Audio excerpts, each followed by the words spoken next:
Now, our topic is types or subfield of accounting. बेटा accounting के भी बहुत सारे फील्ड्स हुए हैं, जिसमें से हम पढ़ेंगे पहला फाइनेंशियल अकाउंटिंग, जिसको हम ब्रांच ऑफ अकाउंटिंग भी कह सकते हैं। अकाउंटिंग के कई ब्रांच हैं। तो बेटा पहला है फाइनेंशियल अकाउंटिंग। बेटा फाइनेंशियल अकाउंटिंग का जो मेन पर्पस होता है वो सिस्टमैटिक मैनर में रिकॉर्ड करना है सारे बिजनेस ट्रांजेक्शन्स को और कंपनी का प्रॉफिट लॉस और उस अकाउंटिंग पीरियड का बताना है, और बनाते हैं हम इसमें बैलेंस शीट, जिससे पता चलता है कि कंपनी का एसेट्स कितना है और कंपनी की लायबिलिटी कितनी है, जिसे हम कह सकते हैं financial position of a business. And बेटा नेक्स्ट ब्रांच हमारी है कॉस्ट अकाउंटिंग। बेटा कॉस्ट अकाउंटिंग का जो काम होता है वो हर एक प्रोडक्ट की या फिर एक जॉब की कॉस्ट निकालना होता है, क्योंकि बेटा जब तक हम किसी भी प्रोडक्ट की उसकी यूनिट कॉस्टिंग या टोटल कॉस्ट नहीं जान पाएंगे तो हम उसका एमआरपी या फिर सेल प्राइस फिक्स नहीं कर पाएंगे, क्योंकि हम अपने कॉस्ट में थोड़ा प्रॉफिट जोड़ करके उसकी प्राइस फिक्स करते हैं। और यही जानने के लिए और अपने एक्सपेंस को कंट्रोल करने के लिए हम करते हैं कॉस्ट अकाउंटिंग। बट नेक्स्ट हमारा आता है मैनेजमेंट अकाउंटिंग। मैनेजमेंट अकाउंटिंग में जो है मैनेजमेंट अकाउंटिंग हम अपने अकाउंटिंग को इस तरीके से प्रेजेंट करते हैं ताकि मैनेजमेंट को प्लानिंग, ऑर्गेनाइजिंग, कंट्रोलिंग करने में कोई भी दिक्कत ना हो, क्योंकि मैनेजमेंट को इसी से हेल्प मिलती है, अकाउंटिंग से ही हेल्प मिलती है। जो कि मैनेजमेंट अकाउंटिंग है वो कोई भी डिसीजन ले पाता है और वेरियस टेक्निक्स होती हैं जिससे वो अकाउंटिंग डाटा को और भी ज़्यादा यूज़फुल बना सकता है, जैसे कि ratio analysis, budgets control, fund flow statement, cash flow statement and so on. थोड़ा नेक्स्ट हमारा ब्रांच है टैक्स अकाउंटिंग। टैक्स अकाउंटिंग में क्या होता है, ये ऐसी ब्रांच होती है जो कि टैक्स पर्पस को सॉल्व करती है। मींस टैक्स निकालने के लिए, टैक्स को आइडेंटिफाई करने के लिए, टैक्स को कैलकुलेट करने के लिए ये अकाउंटिंग की जाती है, जैसे GST tax, income tax and any other tax. Next is social responsibility accounting. But इसमें क्या होता है कि हमें बिज़नेस में जो भी हम रिसोर्स यूज़ करते हैं, जो भी इंफ्रास्ट्रक्चर यूज़ करते हैं, वो भी सोसाइटी का होता है। इसमें ये देखा जाता है कि कोई बिज़नेस क्या अपनी सोशल रिस्पॉन्सिबिलिटी को फुलफ़िल कर रहा है कि नहीं कर रहा है, यानी वो अपने बिज़नेस में से कितना क्या लोगों के लिए जॉब अपॉर्चुनिटी प्रोवाइड कर रहा है, वो ट्राइबल एरिया में यानी बैकवर्ड एरिया में इंडस्ट्री लगा रहा है, या वहाँ के लोगों को क्या बेनिफिट दे रहा है अपने बिज़नेस से। ये सारी चीज़ों को जानने के लिए हम पढ़ते हैं रिस्पॉन्सिबिलिटी अकाउंटिंग, क्योंकि ये बिज़नेस की रिस्पॉन्सिबिलिटी होती है, सोशल रिस्पॉन्सिबिलिटी, कि वो सोसाइटी के लिए भी कुछ करे, क्योंकि उसको कस्टमर्स, उसको वर्कर्स, उसको इंफ्रास्ट्रक्चर्स, उसको रिसोर्सेज, सारी चीज़ें बेटा मिलती हैं हमारे सोसाइटी से। गॉट इट बेटा। अब हम पढ़ेंगे कि यूज़र्स ऑफ अकाउंटिंग इंफॉर्मेशंस, या फिर उसका नीड्स क्या है, या फिर कौन सी पार्टीज़ हैं जो इसमें इंटरेस्ट लेती हैं अकाउंटिंग इंफॉर्मेशंस में। ठीक है बेटा, तो इसमें आपको मैं बता दूं पहले कि दो होते हैं, दो ग्रुप बनाए गए हैं, एक इंटरनल यूज़र्स, एक बनाया गया है एक्सटर्नल यूज़र्स। बेटा इंटरनल यूज़र्स वो होते हैं जो डायरेक्ट लेते हैं इंटरेस्ट हमारे बिजनेस इंटरप्राइजेज में, वो है ओनर। दूसरा है बेटा मैनेजमेंट। बेटा देखो, ओनर जो होता है वो पैसा लगाता है, ठीक है, स्टार्ट करता है बिजनेस, अपना कैपिटल लगाता है, तो उसको जानना बहुत ज़रूरी होता है कि हमारा बिज़नेस जो है वो प्रॉफिटेबल है कि नहीं है। भाई जो हमारी कैपिटल लगी हुई थी वो बढ़ी कि नहीं बढ़ी, प्रॉफिट बढ़ा कि घटा, कितना बढ़ा कितना घटा, और उसकी फिक्स एसेट्स सेफ है कि नहीं, कितने की है, कितनी फ्लोटिंग एसेट्स है, कितनी फिक्स एसेट्स है, and so on. Got it. But next है मैनेजमेंट। बेटा मैनेजमेंट को इसलिए जानना है क्योंकि मैनेजमेंट ही बिजनेस को चलाती है, सब कुछ करती है, तो उसको भी यह जानना बहुत ज़रूरी होता है कि हमारा बिजनेस अच्छे से चल रहा है, स्मूथली चल रहा है, नहीं चल रहा है, और अकाउंटिंग इन्फॉर्मेशन को उसे पब्लिश करना होता है, प्रॉफिट लॉस के बारे में, बैलेंस शीट के बारे में, कैश फ्लो स्टेटमेंट के बारे में एंड सो ऑन। और बेटा बहुत सारे डिसीजंस ऐसे होते हैं जो मैनेजमेंट को लेने होते हैं, तो इसलिए मैनेजमेंट को भी बहुत इंटरेस्ट लेता है मैनेजमेंट जानने में कि अकाउंटिंग में क्या हो रहा है, मीन्स प्रॉफिट है कि लॉस है, कितना एसेट्स कितना लायबिलिटी एंड सो ऑन। और बेटा नेक्स्ट हमारा आता है एक्सटर्नल यूजर्स। तो बेटा अब आता है कि एक्सटर्नल में कौन होते हैं। तो बेटा पहला आता है हमारे पोटेंशियल इन्वेस्टर्स। बेटा इन्वेस्टर्स वो होते हैं, कुछ लोग ऐसे होते हैं बेटा जो दूसरे के बिजनेस में प्रॉफिट कमाने के मकसद से अपना पैसा इन्वेस्ट करते हैं, उसको हम बोलते हैं इन्वेस्टर। भाई इन्वेस्ट हो जाना जरूरी है ना भाई, अगर अच्छा चल रहा है बिजनेस, प्रॉफिट हो रहा है तो वो और पैसा इन्वेस्ट करेगा, नहीं तो फिर नहीं इन्वेस्ट करेगा या फिर अपना पैसा वापस मांगने की कोशिश करेगा या मांगेगा।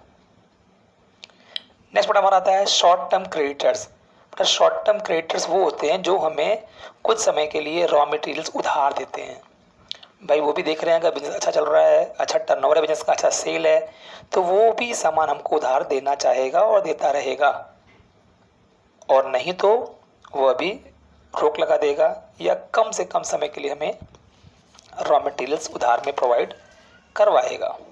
फिर नेक्स्ट वन आता है लॉन्ग टर्म क्रेडिटर्स, जैसे कि फाइनेंशियल इंस्टीट्यूशंस, बैंक्स वगैरह जिनसे हम लोन लेते हैं। तो वो भी देखते हैं हमारी कंपनी की प्रॉफिट लॉस क्या है, बैलेंस शीट क्या है, यानी हमारी इतनी कैपेसिटी, रीपेइंग कैपेसिटी है कि नहीं। लोन तो हम ले लेंगे, वो दे देगा लोन हमको, लेकिन क्या हमारी रीपेइंग कैपेसिटी है, क्या हमारी इतनी हैसियत है कि हम आगे चल करके पैसा दे पाएंगे, या हमारी ये पोजीशन है, यह देखते हैं वो लोग और तब देते हैं हमें लोन। नेक्स्ट बेटा है हमारे एम्प्लॉयज़। बेटा एम्प्लॉयज़ को भी ये जानकारी बहुत ज़रूरी होती है जानना, क्योंकि वो लोग भी इतनी मेहनत करके काम करते हैं और उनका हमारी कंपनी में पीएफ जमा होता है, उनको समय समय पे हमारी सैलरी मिलती है, बोनस मिलता है, इंक्रीमेंट मिलता है। बेटा वो भी इसलिए जानना चाहते हैं कि हमारी कंपनी की क्या पोजीशन है। नेक्स्ट बेटा हमारी आती है टैक्स अथॉरिटीज़।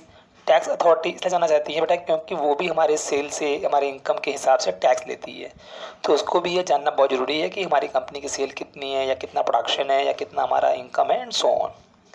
गवर्नमेंट बेटा इसलिए जानना चाहती है कि गवर्नमेंट की भी बहुत सारी टैक्स पॉलिसीज़ होती हैं। गवर्नमेंट भी रिसोर्सेज को एलोकेट करता है, हमसे टैक्स लेता है, हमें सब्सिडी देता है, इसलिए वह भी जानना चाहता है हमारे अकाउंटिंग के बारे में। नेक्स्ट है social responsibility such as environmental protection groups. बेटा एनवायरमेंटल प्रोटेक्शन ग्रुप भी जानना चाहते हैं ना कि आपने जो भी रिसोर्स यूज़ किया कंपनी का, उससे क्या फ़ायदा हुआ, कितना फ़ायदा हो रहा है, और वो कितना हमारे लिए क्या कर सकते हैं या वो उससे करवाना चाहते हैं, और ताकि और वो इन्वायरमेंट को प्रोटेक्ट कर सकें। फिर अब पब्लिक होती है। पब्लिक इसलिए करती है क्योंकि पब्लिक को बड़े बहुत सारी चीज़ें होती हैं, उससे पब्लिक से हमको एम्प्लॉयमेंट मिलता है, एमिनिटीज़ मिलती है, लोकेलिटी में कस्टमर्स होते हैं, हमारे लोकल सप्लायर होते हैं, तो ये सब लोग भी जानना चाहते हैं अपने फ्यूचर प्लानिंग के लिए, ताकि बिजनेस एंटरप्राइज की पोजीशन क्या है। और कॉम्पिटिटर्स, जो कॉम्पिटिटर्स भी जो होते हैं हमारी वीकनेस, हमारी स्ट्रेंथ को जानना चाहते हैं, और वो अपनी कंपनी के स्ट्रेंथ और वीकनेस से हमारी कंपनी को कंपेयर करते हैं, कंपैरिजन होता है, इसलिए वो भी जानना चाहते हैं कि अलग अलग बिजनेसमैन की क्या अकाउंटिंग इंफॉर्मेशन है।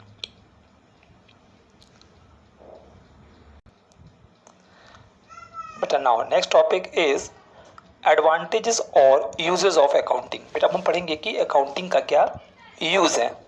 Got it. तो बेटा अकाउंटिंग के यूज़ जानने के लिए पहला पॉइंट हमारा है helpful in management of business.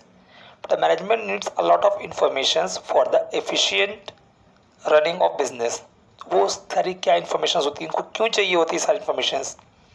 तो हेल्पफुल इन प्लानिंग, उन्हें प्लानिंग करनी है तो उन्हें जानना पड़ेगा बिजनेस, जैसे कि कितना पैसा खर्च हो रहा है उनका प्रोडक्शन में, तो वो उसको इंक्रीज़ करना है, डिक्रीज़ करना है, स्पीड बढ़ानी है अपने प्रोडक्शन की, ताकि समय से काम पूरा हो सके, कितना पीछे है मुझसे अपने टारगेट से, एस्टिमेट करना होता है उसके बेस पे फ्यूचर सेल क्या है, फ्यूचर एक्सपेंसेस क्या है, कितना हमारा कैश रिसिप्ट होगा, कितना हमें कैश मिल सकता है आगे चल करके, जहाँ हमें आगे कहीं पैसा पेमेंट करना है उससे, ये सारी चीज़ें।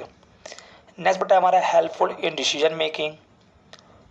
तो at the time of management has to take a number of decision, जैसे कि उन्हें सेलिंग प्राइस रखनी है, प्रोडक्ट की फिक्स करनी है, कितना डिस्काउंट ऑफर करना है कस्टमर को, ठीक है। तो बेटा ये सारी चीज़ें में उनको हेल्प मिलती है डिसीजन लेने में।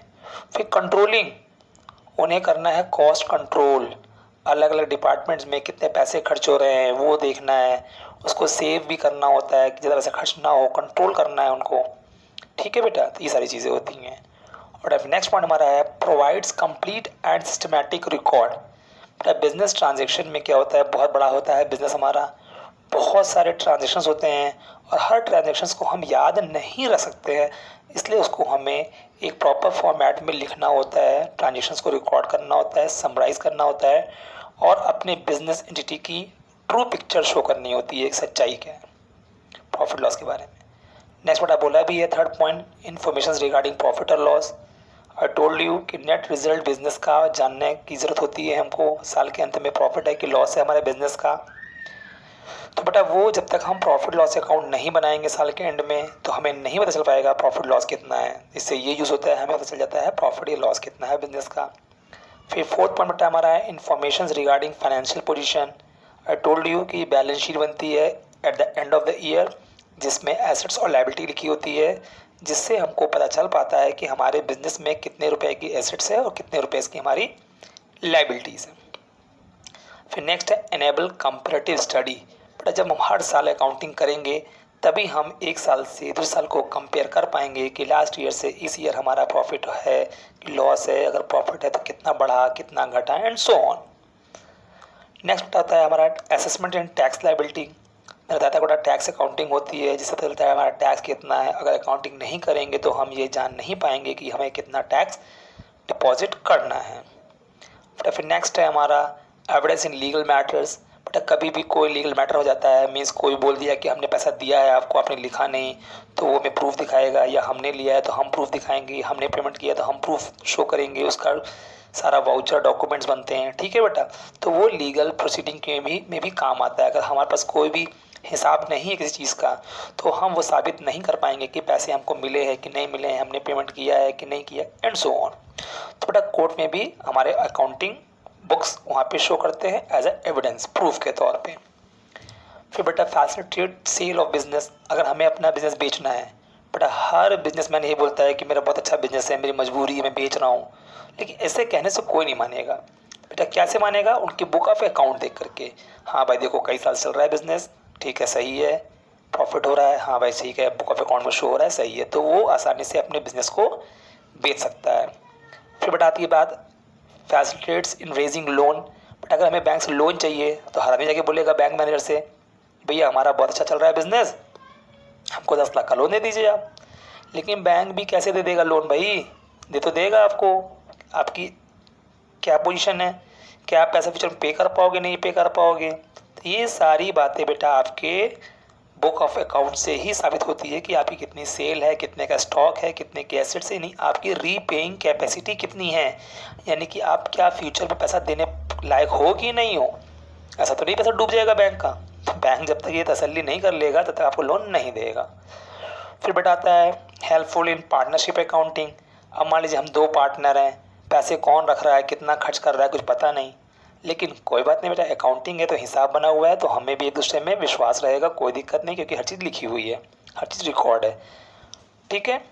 फिर बताता है हमारा prevention and detection of error and frauds. मैं पहले बता चुका हूँ आपको कि अकाउंटिंग रहती है तो इससे हमको फ़ायदा होता है कि कोई गलती होने के चांसेस नहीं होते हैं, और अगर गलती बेटा होती भी है तो अकाउंटिंग इस तरीके से बनी हुई है कि हम उसको कहीं ना कहीं आइडेंटिफाई कर लेते हैं कि हमारी कहाँ पे गलती हो रही है, अपनी गलती को हम जान लेते हैं। तो बेटा ये तो रहे हमारे फ़ायदे अकाउंटिंग के। अब आपको पता है बेटा हर चीज़ में अच्छाइयाँ होती हैं तो कुछ कमियाँ भी होती हैं, उस कमी को भी हम जान लें, लिमिटेशन ऑफ अकाउंटिंग। बट पहला उसमें influence by personal judgement. But देखिए इसमें क्या होता है कि ठीक है अकाउंटिंग तो बेटा एक एग्जैक्ट साइंस है, तो अकाउंटिंग जो होती है वो बनती है उसी हिसाब से, लेकिन बेटा इसमें कहीं ना कहीं अकाउंटेंट की जो भी होती है सोच, उसकी पर्सनल जजमेंट वो बहुत बड़ा रोल प्ले करती है। बट एग्जाम्पल के लिए जैसे हमने बनाया बिल्डिंग, तो अब कोई अकाउंटेंट मानता है बिल्डिंग चलेगी 20 साल, कोई मानता है बिल्डिंग चलेगी 30 साल, कोई मानता है फर्नीचर की लाइफ है 10 साल, कोई मानता है नहीं नहीं मेरा फर्नीचर का लाइफ रहेगा 20 साल। या फिर जैसे एग्जांपल के लिए हम सब मानते हैं ना बेटा कि बिजनेस में हम लोग सामान उधार ही बेचते हैं और यह जरूर नहीं कि सारा पैसा मिल जाए, तो कोई चाहता है दिखाना प्रॉफिट, बोलता है नहीं नहीं सब मिल जाएगा, क्यों नहीं मिलेगा। कोई चाहता है कि नहीं भाई पता नहीं मिल पाए ना मिल पाए, तो कोई मानता है कि 10% पैसा नहीं मिलेगा, कोई मान लेता है कि 20% पैसा नहीं मिलेगा, एंड सो ऑन। वैसे ही अकाउंटिंग के डेप्रिसिएशन के दो तरीके हैं। तो कोई मानता है हम करेंगे फिक्स कॉस्ट से, कोई कहता है हम करेंगे स्ट्रेट लाइन मेथड से। थोड़ा कहीं ना कहीं पर्सनल जजमेंट भी इन्फ्लुएंस करता है अकाउंटिंग को, तो ये इसकी एक लिमिटेशन, एक कमी है। दूसरा है based on accounting concepts and conventions. तो देखिए इसमें क्या होता है, जैसे कि अब हमारे पास स्टॉक रखा है 1 लाख का, हो सकता है उसकी मार्केट वैल्यू 1,20,000 हो, लेकिन हम लोग क्या लिखते हैं बेटा, एक नियम के हिसाब से जो कम होता है तो हम मान लेते हैं कि 1 लाख का ही है। लेकिन अब देखिए आपने माना उसको 1 लाख का, अब मार्केट में आपने बेचा उसको मिला 1,20,000, तो आपका प्रॉफिट जो रियल प्रॉफिट था 20,000 बढ़ गया ना, जो आपने एक्सपेक्ट किया था उससे बढ़ा ना 20,000 प्रॉफिट आपका। तो ये थोड़ा कुछ मान्यताएं हमारी चली आ रही है, हमारी परंपरा, हम उसी को फॉलो कर रहे हैं। तो ये भी एक कमी है बिजनेस की, वो सच्चाई को नहीं देख रहा है बल्कि अपनी परंपरा को देख रहा है। नेक्स्ट बेटा है इनकम्प्लीट इन्फॉर्मेशन। बेटा देखिए होता क्या है कि बिजनेस का असली प्रॉफिट लॉस तो तभी मालूम चलेगा जब बिजनेस को हम बंद कर देंगे, फिर हिसाब होगा तो पता चलेगा असली में प्रॉफिट है कि लॉस। लेकिन तब तक बेटा बहुत देर हो जाती है, इसलिए हम लोग हर 1 साल के एंड में अकाउंटिंग करते हैं, तो जिससे बेटा हमको एग्जैक्ट प्रॉफिट लॉस पता नहीं चलता। ये तरह से एस्टिमेटेड है, एक हम अनुमान लगा लेते हैं कि हाँ भाई मोटा मोटा हमको प्रॉफिट हो रहा है या हमको लॉस हो रहा है, लेकिन ये रियल नहीं है, क्योंकि रियल प्रॉफिट या लॉस तभी मालूम चलेगा जब हम अपने बिजनेस को शट डाउन कर देंगे, मतलब बंद कर देंगे। फिर नेक्स्ट है ओमिशन ऑफ क्वालिटेटिव इन्फॉर्मेशन। मैंने आपसे बेटा बताया था ना कि जैसे कोई बहुत ही अच्छा एम्प्लॉय ज्वाइन किया है, बहुत फ़ायदा उससे होगा हमको, लेकिन हम नहीं ले सकते हैं। हमारे वर्कर ने स्ट्राइक कर दिया, लेकिन इसको हम नहीं ले सकते हैं, क्योंकि ये क्वालिटेटिव कैरेक्टरिस्टिक्स हैं, और क्वालिटेटिव चीज़ों को हम इसमें नहीं ले सकते हैं। हम सिर्फ क्वांटिटेटिव मतलब मनी के फॉर्म में लिखते हैं चीज़ों को, जो कि मनी की टर्म्स में होती हैं, मीन्स फाइनेंशियल इन नेचर होती हैं, नॉट क्वालिटी इन नेचर। बेटा नेक्स्ट है बेस्ड ऑन हिस्टोरिकल कॉस्ट। बेटा हिस्टोरिकल कॉस्ट में क्या होता है, जैसे हमने कोई मशीन खरीदी है 1 लाख रुपए की, तो बेटा ईयर बाय ईयर हम उस मशीन की वैल्यू को 1 लाख की लिखते हैं। मार्केट में उसकी वैल्यू कितनी इस समय है, बढ़ रही है घट रही है, इससे हमको मतलब नहीं है। मीन्स रीसेल वैल्यू क्या है उससे मतलब नहीं है। तो ये भी एक कमी है हमारे बिजनेस में कि जो हम हिस्टोरिकल कॉस्ट कॉन्सेप्ट से सारी एसेट्स को लिखते जाते हैं। मीन्स 10 साल भी हो गया है तो हम उसको मान चल रहे हैं कि हमारी वैल्यू 1 लाख की है, या थोड़ा बहुत डेप्रिसिएशन चार्ज कर लिया, उतना कम कर लिया और मान लिया कि इतना है। जबकि सच्चाई बेटा तो ये नहीं है ना, सच्चाई तो ये है कि जब उसको हम मार्केट में बेचेंगे तब ना पता चलेगा असली चीज़ की, उसकी असली वैल्यू कितनी है उस मशीन की, या उस भी कोई भी इक्विपमेंट की, कोई भी एसेट्स की। बेटा नेक्स्ट हमारा है अफेक्टेड बाय विंडो ड्रेसिंग। बेटा विंडो ड्रेसिंग क्या होता है, जैसे आपने देखा होगा फिल्मों में होता है कि हीरो हीरोइन को मेकअप करके अच्छे से ख़राब और ख़राब से अच्छा बना दिया जाता है। ठीक बेटा उसी प्रकार से हमारे अकाउंटिंग में भी होता है, जिसमें डाटा मैनिपुलेशन होता है, और डाटा को मैनिपुलेट करके अकाउंटेंट हमारे हिसाब से हमारे फेवर में अकाउंटिंग को प्रेजेंट करता है। जैसे कि क्लोजिंग स्टॉक को अंडर वैल्यू या ओवर वैल्यू करके शो करने से प्रॉफिट लॉस पे असर पड़ता है, एंड सो ऑन। बट अब हमारा आता है नेक्स्ट क्वालिटेटिव कैरेक्टरिस्टिक्स और qualitative attributes of accounting information. यानी अब इसकी खासियत वाली विशेषता क्या है, इसकी जो क्वालिटी होती है इसके अंदर, हमारे अकाउंटिंग के अंदर क्या क्वालिटी है, विशेषता तो है, वो क्वालिटी वाली विशेषता क्या है, क्या क्वालिटी है इसमें। थोड़ा पहला हमारा क्वालिटी है रिलायबल। अब बेटा इसमें आता है जैसे कि हम कोई भी चीज़ रिकॉर्ड करते हैं तो उसके पीछे कोई ना कोई डॉक्यूमेंट्री एविडेंस होना चाहिए हमारे पास। जैसे हमने बोला कि हमारा कैश सेल है 15 लाख रुपीज़ का, तो क्या उतनी कैश मेमो कटी हुई है हमारे पास। हमने बोला बैंक बैलेंस है 50,000 का, तो पर्ची दिखाइए जमा करने का पैसा आपको। मीन्स उसके पीछे कोई ना कोई डॉक्यूमेंट्री एविडेंस होगा, वेरीफाई कर सकते हैं आप, तभी उसको लिखा जाता है। इसलिए कहा जाता है कि ये एक रिलायबल होता है, मीन्स रिलायबिलिटी होती है, विश्वासजनक होता है। ठीक है। अब जैसे हमने बोला कि मेरे पास इतनी प्रॉपर्टी है इतने रुपए की, तो आप अपनी डीड दिखाइए, डीड कहाँ पे लिखा हुआ कि आपने इतने, हम लोगों ने ज़मीन ली है 50 लाख की, तो उसका आपने कराई होगी रजिस्ट्री, कराई होगी ज़मीन की, दिखाइए रजिस्ट्री कितनी है। पैसा दिया होगा आपने अपने बैंक से, दिखाइए कि आपने कितना पैसा ट्रांसफ़र किया उस पार्टी का नाम, एंड सो ऑन। तो क्या होता है रिलेवेंस, मीन्स रिलायबल होता है। रिलायबल किस लिए होता है, क्योंकि हम ऐसे ही किसी भी अकाउंटिंग को अपने अकाउंटिंग बुक में रिकॉर्ड नहीं करते ट्रांजैक्शंस को, उसके पीछे हमारे पास पर्याप्त डॉक्यूमेंट्री एविडेंस होते हैं, प्रूफ होते हैं, वाउचर्स होते हैं। फिर बेटा नेक्स्ट हमारा आता है रिलेवेंस। बेटा यहाँ पे आता है कि जो भी चीज़ें हमारे अकाउंटिंग से होती हैं रिलेटेड या जो भी होती है यूज़फुल, हम उन चीज़ों को लिखते हैं।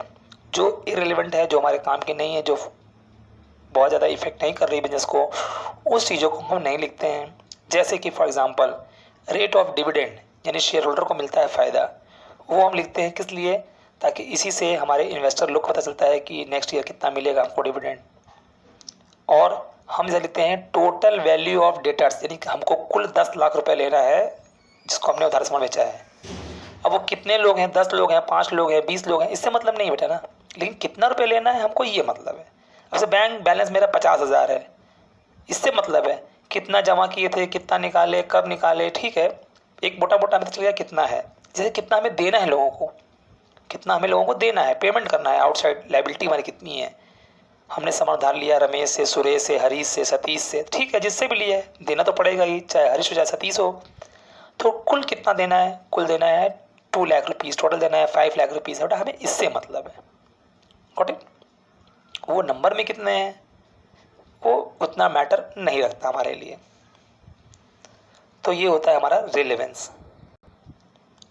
तो नेक्स्ट हमारा होता है अंडरस्टैंडिंगबिलिटी। बेटा अकाउंटिंग इन्फॉर्मेशन को हम इस तरीके से, सिंपल तरीके से, लॉजिकल तरीके से प्रेजेंट करते हैं ताकि उसके जो यूज़र्स हैं उसको आसानी से समझ पाएँ। जैसे कि हमारे इन्वेस्टर्स हैं, लेंडर्स हैं, एम्प्लॉयज़ हैं, ये सभी लोग जो समझ पाएँ। A person who does not know the knowledge of accounting terminologies, यानी जो हमारे अकाउंटिंग भाषा को नहीं जानते, अकाउंटिंग जो नहीं जानते, वह भी बिना किसी दिक्कत के चीज़ों को समझ पाएँ।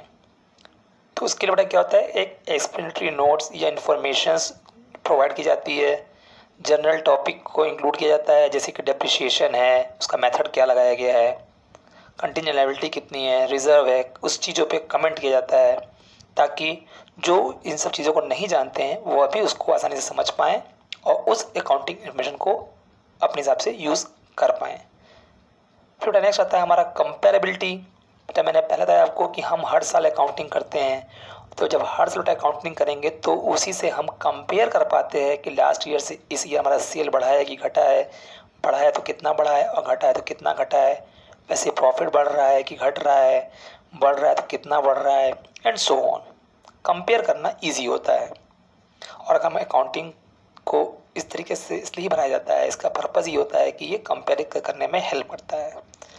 और नेक्स्ट एंड लास्ट बेटा हमारा है फेथफुल प्रेजेंटेशन।